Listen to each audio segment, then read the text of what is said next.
The air in the abandoned branch bank old safety deposit room clung to me like a shroud woven from dust and disuse. It was cold, a damp chill that seeped through my heavy work coat despite the portable heater humming valiantly in the corner.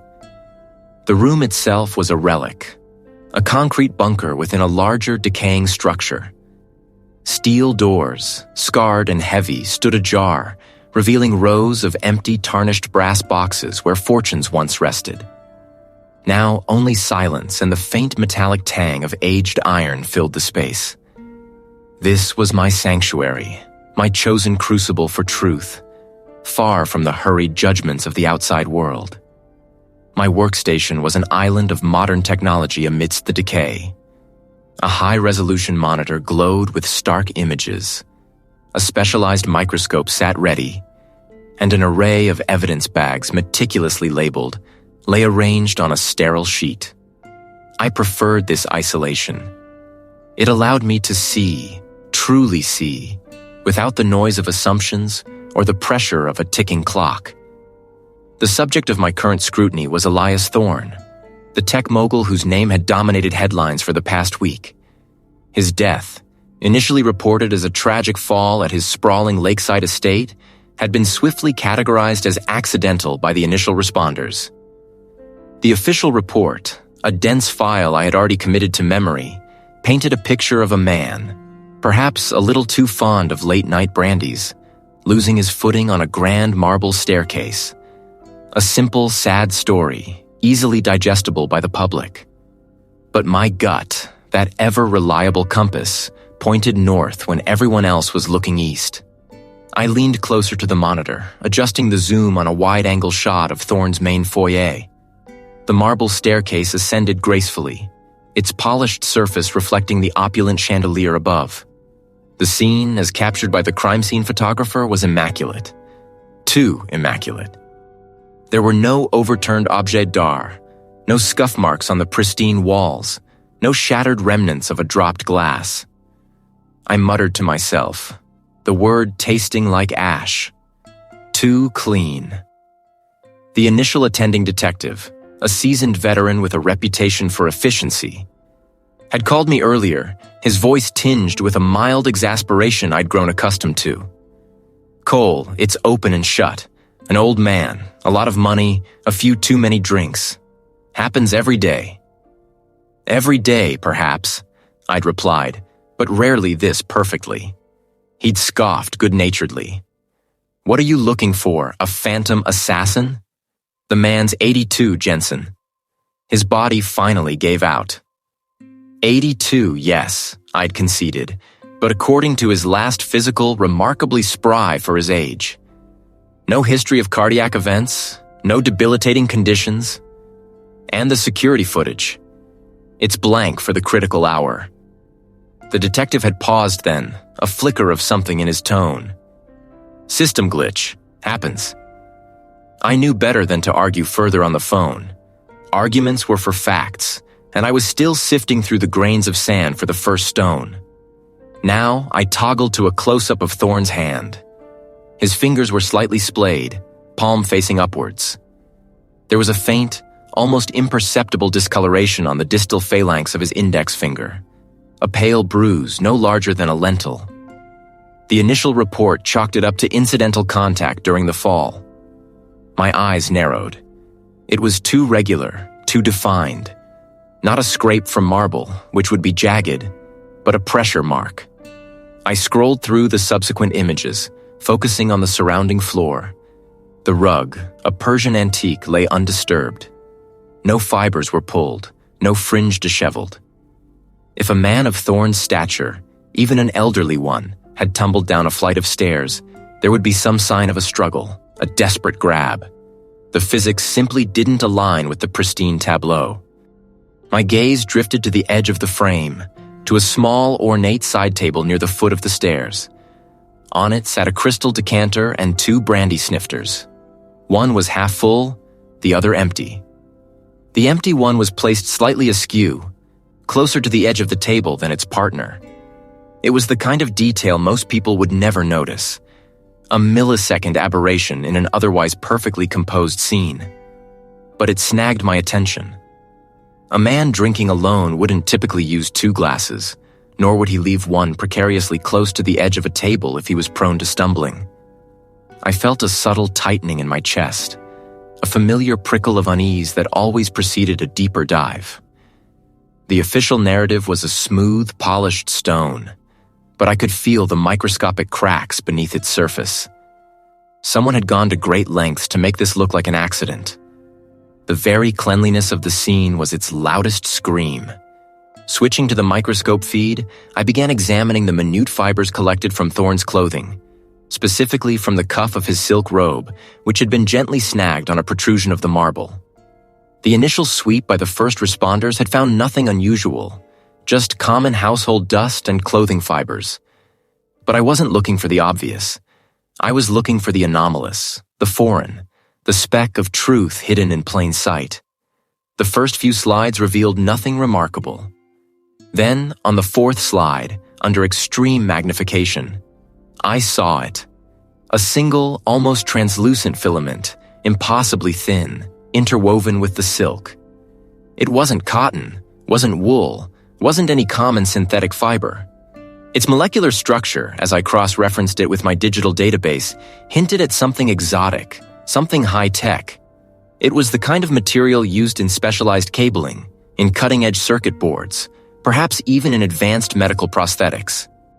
It was a fiber that had no business being in an 82-year-old man's silk robe after a simple fall. This wasn't just an accidental death. This was a narrative carefully constructed, piece by painstaking piece to deceive. And I, Cole Jensen, was going to unravel every last thread. Faint, almost imperceptible discoloration on the back of his index finger. It was a pale yellow, a smudge, barely visible even under high magnification.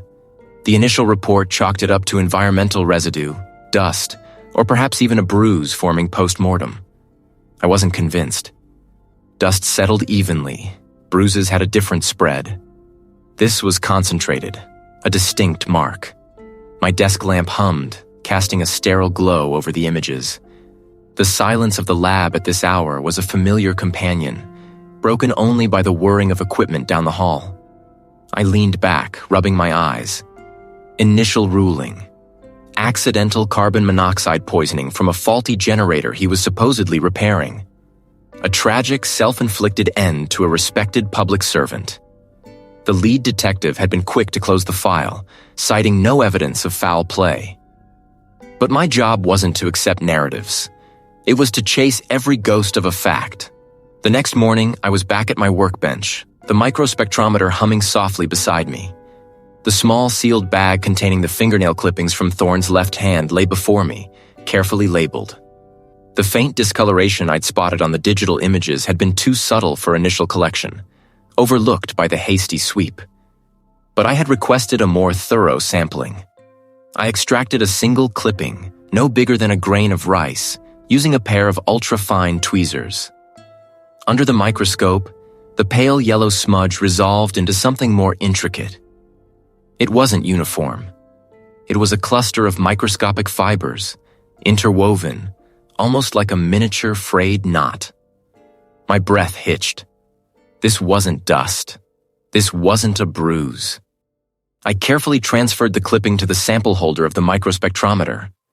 The machine whirred, focusing its laser on the minute cluster. On the screen, a spectral graph began to form, a jagged landscape of peaks and valleys. I ran a cross-reference against our material database. Nothing. I tried again, widening the search parameters. Still nothing. The machine whirred, patiently waiting for a match that wouldn't come. My brow furrowed. This was unusual. Our database was comprehensive, covering everything from common apparel fibers to industrial composites. For a material to yield no match meant it was either incredibly rare or deliberately obscured. The idea sent a cold ripple through me. Deliberate. I spent the next 2 hours meticulously analyzing the fiber's structure under the scanning electron microscope. The fibers were synthetic, extremely fine, with an irregular cross-section, suggesting a specialized manufacturing process. They appeared to be a blend, possibly with a metallic component, judging by the faint glint I observed at extreme magnification. The pale yellow was a dye, evenly distributed. It wasn't organic. It wasn't natural. My internal alarm bells, usually a faint chime, began to clang. This fiber clinging to Thorne's finger was a foreign body. It didn't belong to him, to his clothes, or to the scene as described. I printed out the spectral analysis and the SEM images, arranging them on my desk. The evidence was tiny, almost laughable in its insignificance to an untrained eye, but to me, it was a glaring red flag. Thorne was supposedly alone, fixing a generator. How did a highly specialized synthetic fiber end up under his fingernail? I picked up the phone, dialing the number for the lead detective on the Thorne case. He answered on the third ring, his voice gruff. "Jensen." "What is it?" the detective asked, already sounding impatient. "I've found something on Thorne's hand," I began, trying to keep my voice neutral. "A fiber. Doesn't match anything from the scene or his clothing." Then, a sigh. "Cole, we've been over this. Carbon monoxide poisoning. Accidental. The scene was clear, no forced entry, no struggle. He was alone." "I understand the initial findings," I pressed, "but this fiber is a significant outlier. It's not environmental. It suggests contact with something or someone else." "Contact with the generator, maybe," he countered dismissively. "Or he brushed against something on his way in. It's an old building, Cole. Full of strange things. I've cross-referenced it with known materials from the generator, the tools, even the building's known textiles. This is different. And it was lodged under his nail, not just on the surface." I emphasized the under, hoping the distinction would register. Another sigh. Longer this time. "Look, Cole, I appreciate your thoroughness, I really do. But we have bigger cases. This one's closed. Unless you have something concrete, something that screams murder, I can't justify pulling resources. A foreign fiber under the victim's nail that shouldn't be there isn't concrete enough?" I asked, a hint of frustration creeping into my tone. "It's a fiber, Cole. A microscopic piece of lint. People shed things. They pick things up. It doesn't change the cause of death. Thorne died of CO poisoning." The conversation ended with a polite but firm dismissal. I hung up, the receiver clattering softly back into its cradle. I saw a thread, barely visible, beginning to unravel a meticulously woven lie. The intricate, almost unnatural weave of the fiber. It was a clue, small enough to be missed, yet potent enough to shatter the carefully constructed narrative of an accident. I knew I couldn't let it go. The lead detective might have closed the case, but for me, Cole Jensen, it had just begun. And this time, I wouldn't just be looking for the obvious. I'd be looking for the invisible. The intricate, almost unreadable pattern on the screen solidified my resolve. A single, almost imperceptible thread. The conversation with the commanding officer had been brief, a polite but firm dismissal of my burgeoning suspicions. My gaze drifted back to the SEM images, the magnified fibers screaming a different narrative than the official report. I didn't need a formal authorization to revisit the scene. My badge, my reputation, and a deep-seated conviction were all the permission I required. The building itself was a relic, a monument to forgotten transactions and vanished wealth, its windows boarded, its entrance a heavy, scarred steel door. The air inside was thick with the scent of dust and decay, a metallic tang of rust from the vault door. I pushed open the heavy outer access door, the groan of protesting hinges echoing through the vast, empty space. My heavy boots scuffed against scattered debris on the main floor, each sound magnified in the oppressive quiet. I bypassed the teller stations and the loan officer's cubicles, heading straight for the back, where the true heart of the bank and the scene of the accident lay. The massive circular vault door, once an impenetrable barrier, now stood ajar, a testament to the years of neglect. Inside, rows upon rows of empty safety deposit boxes, small metal compartments lined the walls. I pulled on a fresh pair of nitrile gloves, the material stretching taut over my fingers. My forensic kit, a heavy pelican case, clunked softly as I set it down. The initial investigation had been cursory, focused on the obvious. The victim, the apparent fall, the clear signs of impact. They documented the scene, photographed it, and then, satisfied with their conclusion of an accidental slip and fatal head injury, had packed up. But they hadn't looked for the unseen. I started methodically, moving from the point where the victim's body had been found, tracing my steps outwards. I pulled out my alternate light source, ALS, a powerful handheld unit with various filters. Under UV light, dust motes danced like ethereal spirits in the beam. I saw faint fingerprints from the initial response team, clearly marked and cataloged. Nothing unexpected there. But as I switched to a blue light filter with an orange barrier filter over my eyes, the world shifted. The faint, almost invisible disturbances in the dust that had bothered me on the initial walkthrough now became subtly clearer. Near the base of one of the heavy steel pillars supporting the vault ceiling, a subtle smear. Not a print, not a clear drag mark, but a distinct disruption in the fine layer of accumulated grime. It was wider than a hand, narrower than a shoulder. I crouched, my breath fogging slightly in the cold air. The pattern suggested a struggle, a brief, desperate movement against the pillar's unyielding surface. A scuff mark, barely there, caught my eye a few inches higher. It was too high for a foot, too low for a head. A knee, perhaps? A struggle against restraint? My mind raced, piecing together fragments of a silent, brutal narrative. Then I deployed the luminol. I mixed the solution carefully. The chemical smelled sharp in the stale air. With a fine mist sprayer, I applied it in a wide arc around the pillar and the adjacent floor. For a long moment, nothing. Just the faint shimmer of the liquid drying. Then a faint, ethereal glow. A pale, bluish luminescence bloomed on the linoleum, a constellation of tiny, almost imperceptible dots. Not a large splatter, nothing obvious. These were micro-droplets, scattered, a fine mist that had dried and become invisible to the naked eye. They formed a pattern, not of a single fall, but of exertion, of something expelled with force. And crucially, they were located away from the primary impact site, closer to the pillar where I'd found the scuff and smear. My heart hammered a slow, heavy rhythm against my ribs. This wasn't an accident. This was a confrontation, a struggle that had preceded the fatal blow. The initial investigators, focused on the obvious, had missed the subtle, almost artistic deception. The victim's body had been moved after the struggle, positioned to appear as if a simple fall had caused the death. The true scene of the confrontation had been meticulously cleaned, but not perfectly. Not for my eyes. I took out my high-resolution camera, meticulously documenting each glowing speck, each disturbed dust pattern. I used a ruler for scale, taking multiple angles.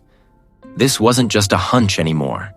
This was evidence, irrefutable and microscopic, screaming its truth from the forgotten corners of this abandoned vault. And I knew, with an unwavering conviction, that I was now committed to following it, no matter how powerful the hands that had woven this lie. The faint hum of the air purifier was the only sound in my small lab, a sterile counterpoint to the chaotic data swirling in my mind. The commanding officer's dismissive tone still echoed, a grating reminder of the official narrative. He'd seen lint. I saw a meticulously placed anomaly, a thread spun from a much larger, darker fabric.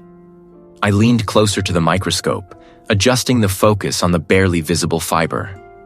Its unique helical twist, its synthetic sheen. This wasn't carpet fluff. This was a signature.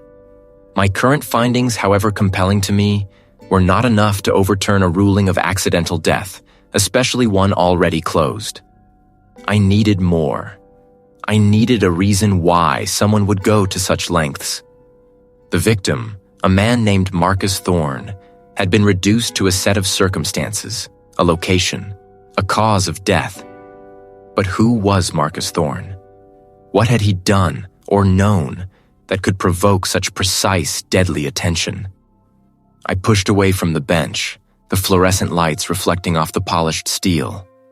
My focus shifted from the microscopic to the macroscopic. I needed to understand the victim's shadow, the life he'd lived, the secrets he might have kept. I walked to the secure terminal and initiated a comprehensive digital forensics request. I wanted everything: emails, phone logs, financial records, social media activity, even obscure forum posts.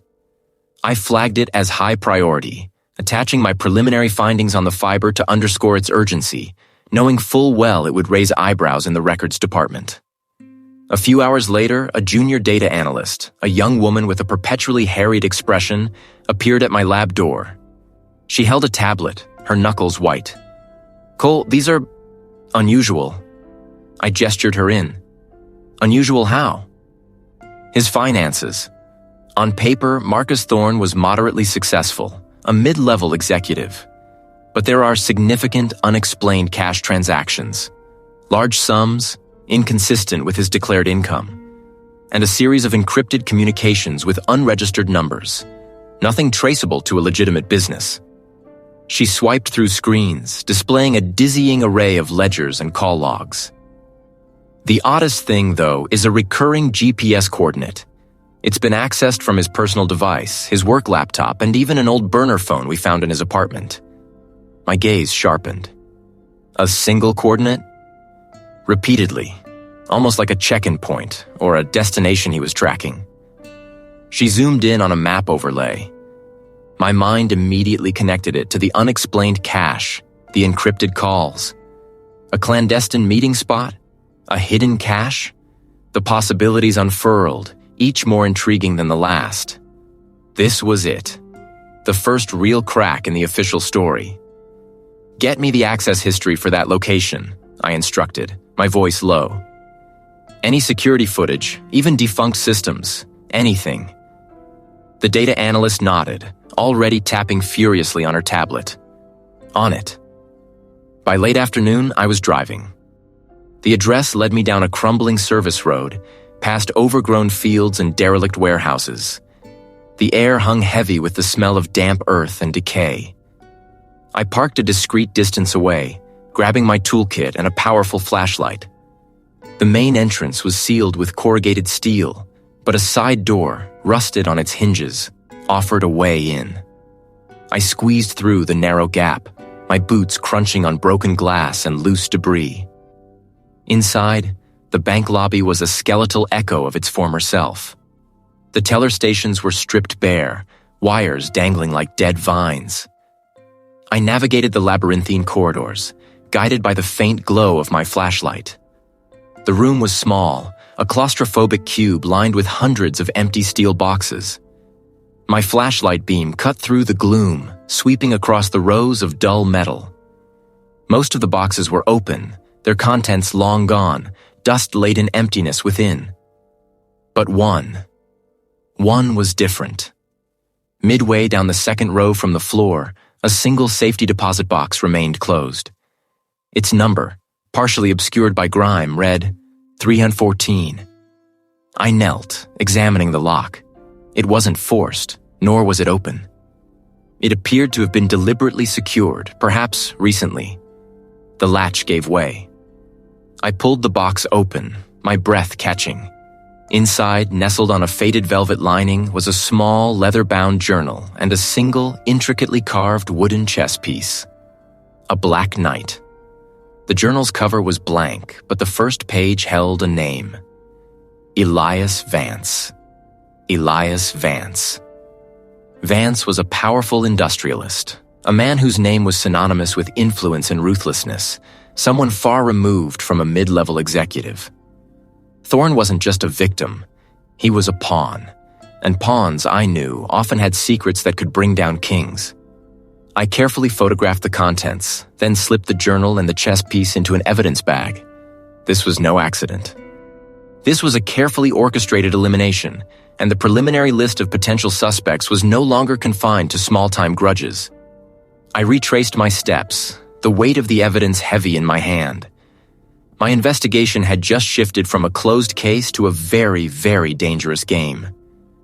The address had led me down a crumbling service road, past overgrown fields and derelict warehouses.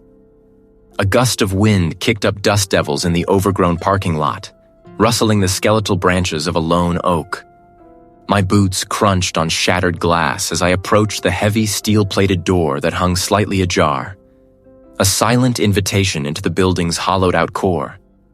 I pushed the door inward, the sound echoing like a gunshot in the cavernous space. Inside, the air was thick with the scent of mildew and decaying plaster. Moonlight, filtered through gaps in the boarded windows, painted stripes across the dusty floor, illuminating the skeletal remains of tellers' cages and overturned office furniture. This wasn't just a building. It was a tomb, preserving the quiet hum of forgotten transactions. The main vault, a monstrous cube of reinforced concrete and steel, dominated the far wall. Its massive door was ajar, not forced, but opened with a deliberate, almost casual precision. Someone had been here recently, or perhaps someone had been here before the bank's final silent closure. My senses sharpened, picking up on the subtle differences in dust patterns, the faint, almost imperceptible scuff marks on the grimy floor leading into the vault. This wasn't random vandalism. This was purposeful. Inside the vault, the air was even colder, stagnant. I moved methodically, my gloved fingers tracing the edges of each box, feeling for any anomalies. Most were sealed shut, their mechanisms rusted solid. But then, my light caught something. Not a box, but a section of the wall behind what would have been a large, executive-level deposit box. A faint line, almost invisible where the concrete wasn't quite seamless. My heart gave a jolt. I knelt, running my hand over the surface. With a specialized pry bar from my kit, I worked carefully, applying pressure to the almost imperceptible seam. Not a full secret room, but a hidden compartment, designed for something small, something meant to be utterly forgotten. The fabric was the color of a stormy sky, a dense, tightly woven material that felt expensive even through my gloves. I carefully placed both into separate evidence bags, sealing them with the meticulous care of a surgeon. The data drive might hold digital secrets, but the fabric held a story written in fibers, a physical link to a presence in this forgotten space. The data drive yielded nothing immediately. Its encryption was formidable, a professional-grade lock that would take time and specialized resources to crack. But the fabric? That was a different story. Under the stereo microscope, the stormy gray material resolved into a complex tapestry of natural and synthetic fibers. A unique blend, a custom weave. This wasn't off the rack. This was bespoke. I ran the fiber analysis, cross-referencing against commercial databases, custom textile manufacturers, even private collections. The results were startling. The fabric matched a limited edition wool-silk blend, produced by a high-end European mill exclusively for a single notoriously exclusive tailor. And that tailor, as my research quickly confirmed, had only a handful of clients in the entire country. One name, in particular, stood out: the business rival. The rival, a titan in the same industry as the victim, had been an early person of interest. Motive was clear: a cutthroat acquisition battle that had recently reached a fever pitch. The timeline placed them hundreds of miles away, completely removed from the scene of the victim's initial accident and the subsequent staging. I pulled up the rival's alibi details again, spreading printouts across my workstation. Flight manifests, security camera logs from the retreat, credit card receipts from the resort's exclusive dining room. It was a perfect narrative, each piece locking into the next. Too perfect. My gaze returned to the fabric sample, now magnified on a large monitor. The unique weave, the specific dye lot. It was irrefutable. This fabric belonged to the rival. But how could it be, if they were in the Rockies? My eyes scanned the magnified image again, not just the fibers, but the microscopic debris embedded within them. Dust, pollen, tiny fragments of something inorganic. I zoomed in further, adjusting the focus. And then I saw it. They were too uniform, too angular to be typical environmental dust. I ran a quick spectrometry analysis. The results flashed across my screen, confirming my suspicion. The particles were trace elements of a specific type of industrial abrasive, commonly used in granite and marble quarrying operations. Not just any quarry, but one with a unique geological signature, a specific mineral composition. The rivals' alibi placed them in a pristine, high-altitude environment, devoid of industrial quarry dust. Yet, here it was, clinging to fibers from a garment undeniably belonging to them, found in a hidden compartment near the initial crime scene. But these microscopic shards of stone told a different story. The rival hadn't been in the Rockies for the entire duration of their supposed alibi. Or, at the very least, they had been somewhere else, wearing this specific garment, exposed to a very specific local environment, before returning to that carefully constructed timeline. The perfect alibi wasn't perfect after all. It had a crack, a hairline fracture visible only under a microscope, and I had just found it. The tension in the lab was palpable, a silent hum of discovery and impending confrontation. I knew what I had to do next. A gust of wind kicked up a swirl of dust and dead leaves as I pushed through the rusted remains of the front door. The air inside was thick with the scent of damp concrete and decay. A chill clinging to the shadows that stretched long and distorted across the cavernous main hall. Every creak of the building settling, every whisper of wind through broken panes, felt amplified in the oppressive silence. This wasn't just abandoned. It felt violated. I moved with a practiced caution, my boots crunching on shards of glass and plaster. The main vault door, a formidable steel disc, stood ajar, a silent invitation to the heart of the bank. It was a scene of thorough ransacking, not just neglect. Someone had been here looking for something specific, or perhaps making sure nothing was left behind. This was the wall I'd anticipated. A meticulously scrubbed crime scene, an empty box at the end of a long trail. It screamed professional, precise. Most of the boxes were identical, but one, near the back, caught my attention. Its door was slightly bent, a subtle distortion in the otherwise uniform pattern. It wasn't just forced open. It looked like it had been reclosed, badly, after being pried apart. I knelt, examining the edges. Microscopic flecks of paint, not from the bank, clung to the warped metal. A tiny, almost invisible scratch marked the inner lip, a signature of hasty work. This wasn't a random vandal. This was someone who knew what they were doing, but perhaps in a hurry. The initial alibi for our primary suspect, the victim's business partner, had been ironclad. A flight manifest, surveillance footage from an airport lounge, a confirmed check-in at a hotel hundreds of miles away. Too perfect. Nothing immediately fluoresced, but my forensic instincts hummed. This wasn't about what was left in the box, but what was left on it or around it. I took out my micro-vacuum, carefully sampling the dust and debris from inside the bent box, then from the floor directly beneath it. The air was still, preventing cross-contamination. Every fleck was a potential witness. I didn't reach for my sidearm. I just held my breath, listening. The sound of a heavy boot scraping concrete. Not a rat. Not the wind. My internal thoughts raced, assessing the threat. Alone. Unarmed. For now. No escape route immediately visible. "Who are you?" I asked, my voice steady, betraying none of the sudden adrenaline surging through me. "Just an observer," the figure replied, taking a step forward. The faint light from the broken windows caught a glint of metal on their hand, a heavy, ornate ring. "You're digging where you shouldn't, investigator. Some things are better left buried."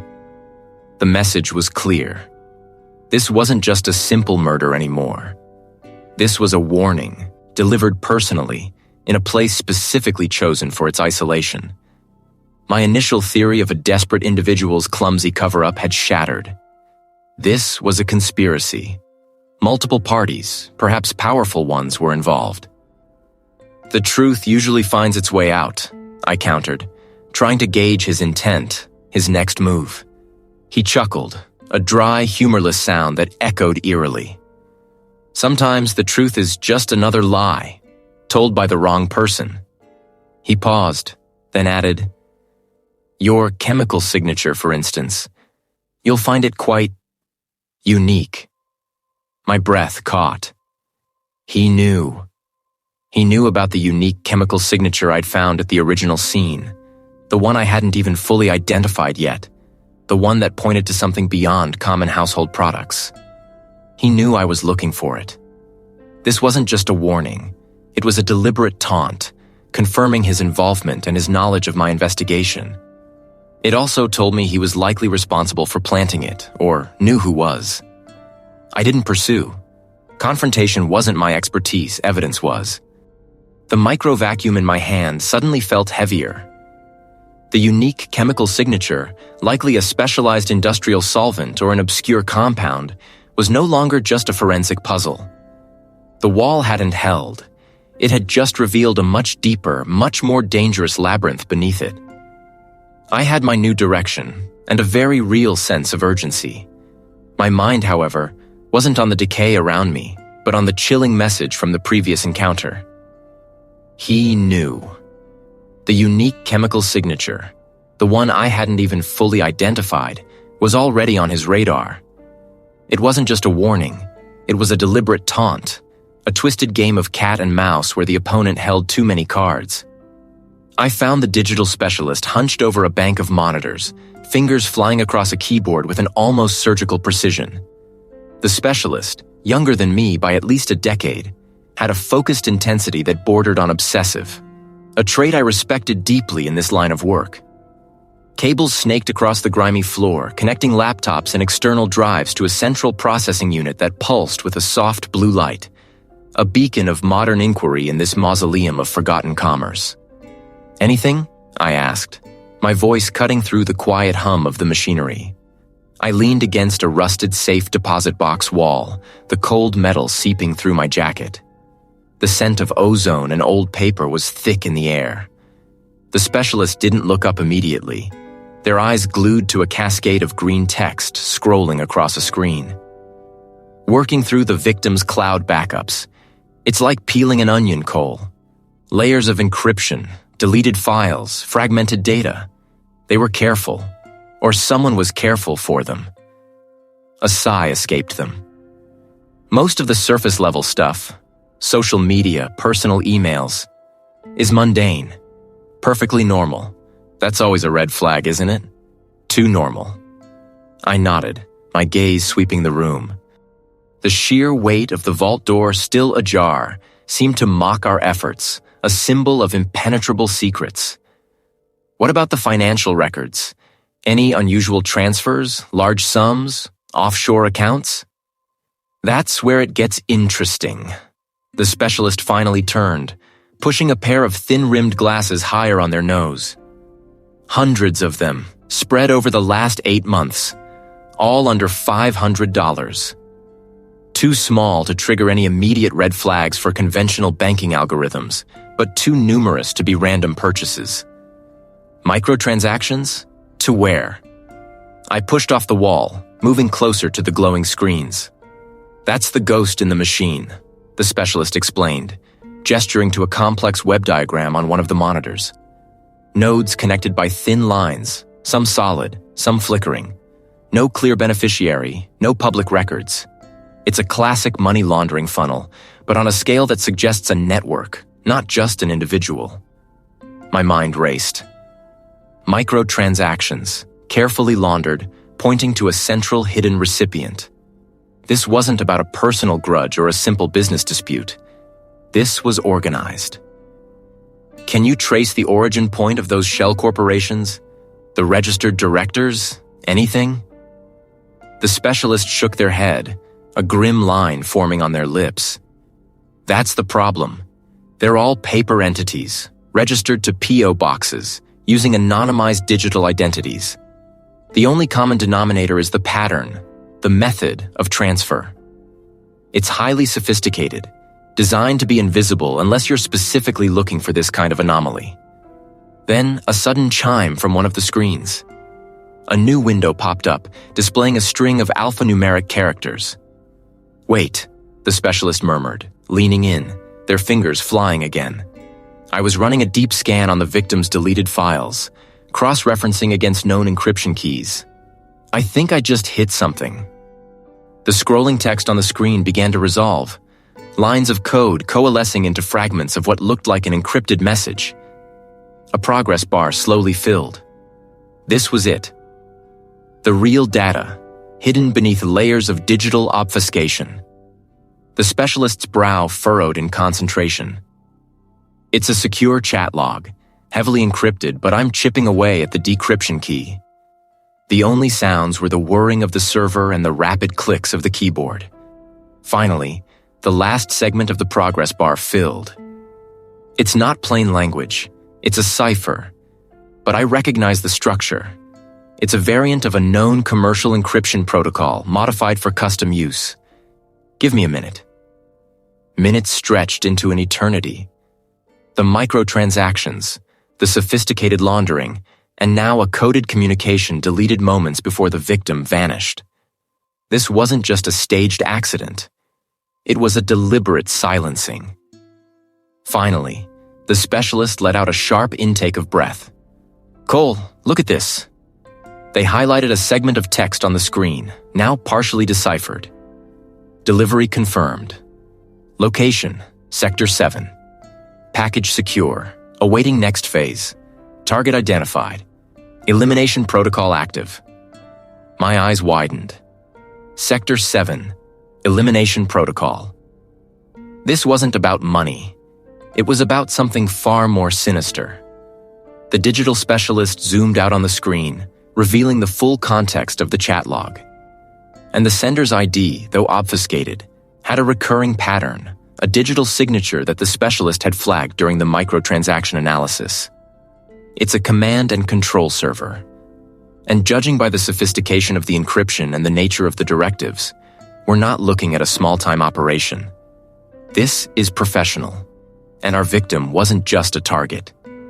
He knew about my chemical signature because this wasn't a random act. This was orchestrated.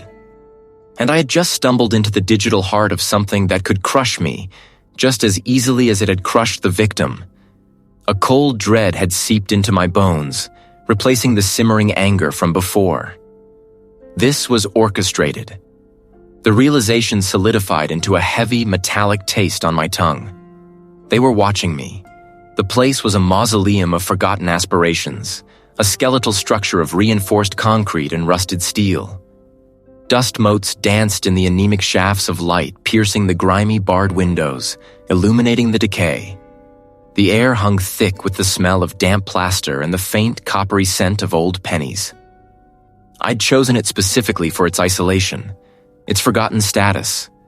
No surveillance, no digital footprint. A dead zone. The heavy steel door to the old vault, scarred and pitted, groaned a protest as I nudged it open. The hinges shrieked like banshees, echoing in the cavernous space.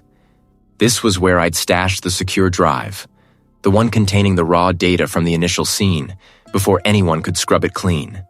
The one I hadn't uploaded to the official server, not after what I'd discovered. I walked deeper into the vault, my footsteps crunching on flakes of paint and plaster. The silence was oppressive, broken only by my own breathing. My hand went to the small, unmarked box, nestled behind a loose panel I'd rigged in one of the larger lower deposit compartments. A faint tremor ran through my fingers as I pulled it free. The box felt lighter than I remembered. A prickle of unease started to crawl up my neck. I found a relatively clean spot on a discarded teller's counter, its laminate peeling, and opened the box. Inside, the secure drive sat, dark and unassuming. But something was wrong. The tiny, almost invisible scratch I'd made on its casing, a personal identifier, was gone. Erased. And next to it, tucked under the drive, was a single folded piece of paper. Not mine. My eyes scanned the empty vault, but I saw nothing. Heard nothing. Just the creak of the building settling. My fingers, steady despite the sudden surge of adrenaline, unfolded the paper. It was a photograph, printed on matte paper, slightly grainy. It was a picture of me. Not a recent one, but from a few months back, standing outside my apartment building carrying a box of takeout. Beneath the photograph, scrawled in neat block letters, were 3 words. Know your place. The words hit me with the force of a physical blow. They hadn't just found the drive. They had replaced it, or at least tampered with it, and left a direct message. This wasn't a random hacker or a low-level operative. This was someone with the resources to track my movements, to breach my meticulously hidden cache, and to deliver a threat with surgical precision. They had known exactly where I was going, what I was looking for, and where I would keep it hidden. I stared at the photograph, then at the drive. The scratch was gone, but the drive itself felt different. The screen flickered, displaying a cascade of data. My internal alarm bells screamed. The drive's unique serial number, its digital fingerprint, had been altered. It was a perfect clone, but the original was gone. And if the serial number was changed, then who knew what else had been overwritten, corrupted, or replaced? The message was crystal clear. My evidence was compromised. My secure data wasn't secure. The meticulous staging of the victim's death, the digital breadcrumbs leading me into this web, it all clicked into place. This wasn't just about covering up a murder. It was about protecting an empire. This wasn't a game. This was a war. And the enemy had just demonstrated their capacity to strike at my most protected assets, to infiltrate my most secure spaces, and to tell me, without uttering a single word, that they knew everything. The sheer audacity, the calculated risk of leaving the photo spoke volumes. They weren't just powerful. They were ruthless, and they wanted me to know it. My grip tightened on the secure drive, the edges digging into my palm. They wanted me to be afraid. But as I looked at my own face in that grainy photograph, a new resolve hardened within me. They had shown me their hand. Now it was my turn. The violation still smarted, a cold burn beneath my skin. They hadn't just tried to derail me. They'd walked into my life, planted their flag, and dared me to find them. The message on the tampered drive wasn't just data corruption. It was a sneer, a direct challenge. My meticulous digital fortress breached. My resolve, however, wasn't broken. It was forged into something harder, sharper. This wasn't just about the victim anymore. It was about the sanctity of truth, about proving that even the most powerful shadows couldn't hide from light, no matter how small the beam. I needed a new sanctuary, a place where no digital footprint could be traced, where the air itself felt too heavy for prying eyes. My mind settled on a location I'd scouted years ago for a potential evidence repository, then dismissed. Now, its isolation was its greatest asset. The main lobby was a cavern of peeling paint and shattered glass, the teller's station's ghostly outlines against the grime-streaked windows. But deeper, past the heavy, rusted grate that once guarded the vault, was my destination. Each one a silent witness to countless forgotten secrets. The reinforced concrete walls, designed to keep fortunes in, now served to keep the world out. Here, in this metallic echo chamber, I would find what they thought I couldn't. Here, I would rebuild. I set up my portable forensic station on a rickety folding table I'd salvaged from the bank's old records room, directly in the center of the safety deposit vault. I laid out every piece of physical evidence I still possessed, the samples I'd collected from the initial scene, the ones that had been dismissed as inconsequential, the ones that had stubbornly refused to fit. The previous investigations had focused on the obvious, the macroscopic. My fingers, steady despite the gnawing fatigue, began the tedious process. First, the victim's clothing. Each thread, each fold, meticulously examined under the stereo microscope. Dust, fibers, hair all cataloged, photographed, cross-referenced. I'd done this 100 times, but this time, the stakes felt heavier, the pressure more acute. Every speck felt like a potential clue, every absence a deliberate omission. My adversaries were smart. They hadn't just cleaned, they'd sterilized, swept, eradicated. I moved on to the samples collected from the surrounding environment, the slivers of wood from the flooring, the almost invisible residue from the baseboards, the dust from a ventilation grate a few feet from where the body had been found. Hours blurred into a monotonous rhythm of focusing, adjusting, scanning. My eyes ached, but I pushed through, fueled by a simmering anger and the quiet certainty that something had been missed. It always was. Then, on a discarded, almost transparent adhesive lift from the victim's left sleeve, a single anomalous particle. It was minute, barely visible even at 100x magnification. A tiny, irregular shard, almost crystalline, with a faint, iridescent sheen. It wasn't a textile fiber, not a common dust particle, not pollen. My breath hitched. This was different.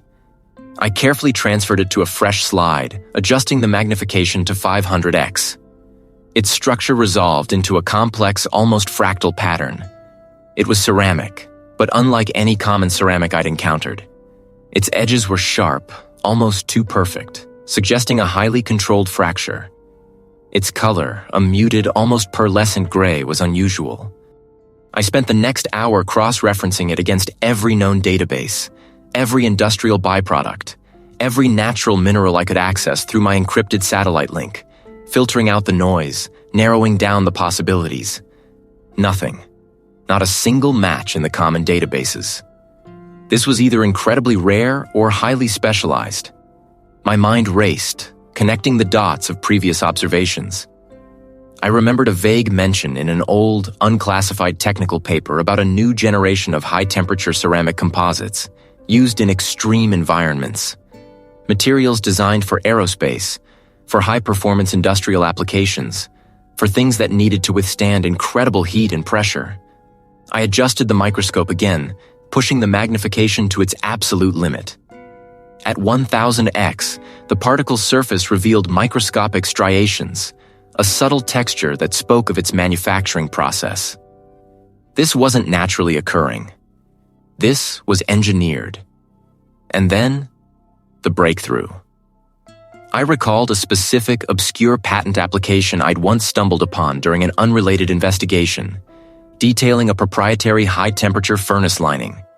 It used a unique, multi-layered ceramic composite designed to prevent thermal creep. The patent mentioned a specific, almost iridescent byproduct dust, a result of the extreme temperatures and pressures involved in its creation.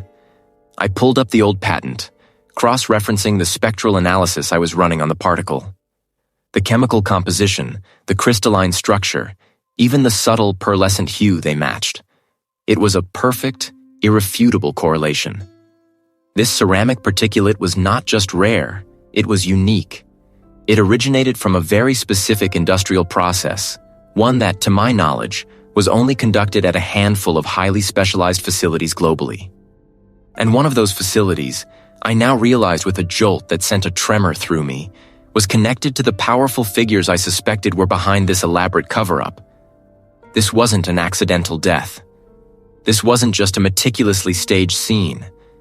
This was a murder, and I now held the microscopic, irrefutable proof, a particle so distinct it screamed its origin.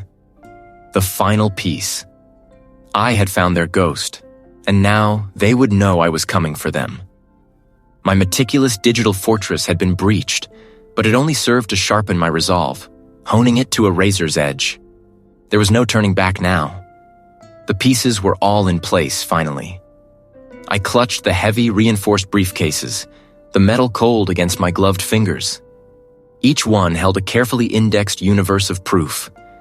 Microscopic fibers, unique soil samples, meticulously timed data logs, and the reconstructed trajectory of a single crucial projectile. Every detail, every anomaly, every deliberate misdirection they had sown, I had unearthed. My vehicle crunched over the broken asphalt of a neglected parking lot, the sound echoing in the pre-dawn quiet. I had chosen this location for a reason. Its history of safeguarding valuables, now stripped bare, felt ironically apt for the unveiling of a truth that had been so carefully hidden. The air was thick with the scent of damp concrete and decay, a fitting atmosphere for the dismantling of a carefully constructed lie. The heavy steel door, its paint peeling like sunburnt skin, groaned on rusted hinges as I pushed it open. The vault door, a monolithic circle of steel and brass, stood ajar, an invitation to the heart of the structure. The empty rows of steel boxes, once guardians of fortunes, now stared like vacant eyes. Around a long, salvaged table, a small assembly waited. The lead detective, his face a mask of guarded skepticism, sat opposite the city's prosecutor, a woman whose sharp gaze missed nothing. To their left, a stoic legal representative, his expensive suit a jarring contrast to the derelict surroundings, sat beside the man I knew was ultimately responsible. The powerful figure, his expression a carefully cultivated blend of annoyance and feigned innocence. My colleague, standing slightly behind me, offered a reassuring, almost imperceptible nod. I set the briefcases down, the thud resonating in the quiet. "Thank you for convening here," I began, my voice steady, betraying none of the internal tremors that still lingered from the digital breach. "We are here to review the findings regarding the death initially ruled an accident." I opened the first briefcase. The victim's fall was not accidental. It was meticulously staged. I pointed to a close-up of a specific abrasion. This mark, on the victim's left temple, was not consistent with the impact point of the fall. The legal representative leaned forward, a pen poised over a notepad. "The trajectory of the fall was manipulated," I continued, moving to another photograph, a topographical map of the site. "Our reconstruction, using advanced photogrammetry and trace evidence, shows a specific point of impact that deviates from a simple slip. It was not native to the site. It was applied to a specific surface, a temporary ramp, designed to redirect the victim's momentum just enough to ensure the desired outcome without leaving obvious structural changes." The prosecutor's eyes narrowed. "A temporary ramp?" "Precisely," I confirmed, opening another briefcase. "And the timing of this event, initially placed late in the evening, was also a fabrication. Our analysis of microseismic data from a nearby research facility, coupled with the victim's personal device logs, places the true incident hours earlier, during a window when the perpetrator could operate unseen, utilizing the cover of a planned, localized power grid fluctuation. I projected a complex, clear timeline onto a portable screen, highlighting the overlapping data points. The most damning evidence, however, lies in the fiber analysis. I pulled out a series of slides, displaying them under a portable microscope, linking it to the screen. These fibers, retrieved from beneath the victim's fingernails and embedded in the pre-mortem wound, are a unique blend of synthetic and natural materials, specifically manufactured for high-end, custom-tailored suits. A suit, much like the one currently worn by the perpetrator. My gaze locked onto the powerful figure. He flinched, a barely perceptible tremor. The lead detective stiffened, his skepticism finally breaking. The legal representative began to speak, but I cut him off, my voice gaining an undeniable force. Furthermore, the tampered data on my own system was a direct attempt to obstruct this investigation. The unique digital signature left on my drive matches the protocol used by a security firm owned by the perpetrator's conglomerate, a firm known for its sophisticated yet identifiable cyber intrusion methods. The powerful figure, his carefully constructed facade crumbling, finally broke. His face contorted, a raw fury replacing the practiced indifference. He lunged, a desperate animalistic surge, towards me, But the lead detective and his accompanying officers were quicker. Justice, long obscured by power and deceit, was finally unveiled. The truth, painstakingly extracted from microscopic fragments, stood undeniable. I watched as the perpetrator was led away, his protests fading into the damp air. The vindication was not a burst of triumph, but a quiet, profound satisfaction. The victim, whose death was meant to be forgotten, finally had their voice heard. And I, Cole Jensen, had kept my promise. The powerful figure lunged, a desperate animalistic roar tearing from his throat. Time seemed to compress, then stretch, as his hands, surprisingly quick for a man of his build, aimed for my neck. I reacted on instinct, a blur of motion honed by years of unexpected confrontations. My arm shot up, deflecting the initial grab, the force of his attack throwing us both off balance in the cramped space. His eyes, once cold and calculating, were now wild, consumed by a rage born of exposure. He wasn't thinking, he was simply reacting, a cornered predator. I twisted, using his momentum against him, a move I'd practiced countless times in self-defense classes that I always thought I'd never truly need. My elbow connected with his midsection, a dull thud, and he grunted, the air forced from his lungs. He lunged again, a clumsy all-or-nothing charge. This time, I was ready. I sidestepped, letting him rush past, and then, with a well-placed shove, sent him sprawling. He hit the dusty concrete floor with a sickening thud, a cloud of fine gray powder puffing up around him. The lead detective was first through, his service weapon drawn, followed by 2 uniformed officers. Their presence filled the small room, the beam of the detective's flashlight cutting through the gloom, illuminating the powerful figure as he lay gasping on the floor. "Hands where I can see them!" The lead detective barked, his voice resonating with authority. The man on the floor, defeated, offered no resistance. His eyes, now devoid of fury, simply stared blankly at the ceiling, a profound emptiness replacing the earlier rage. It was the look of a man whose meticulously constructed world had just shattered. The officers moved in swiftly, cuffs clicking into place. I watched, my breath still coming in ragged gulps, the adrenaline slowly receding, leaving behind a profound weariness. The lead detective gave me a curt nod, a silent acknowledgement of the danger we'd just navigated. The legal fallout was immediate and explosive. The powerful figure, now stripped of his influence and carefully curated public image, was formally charged.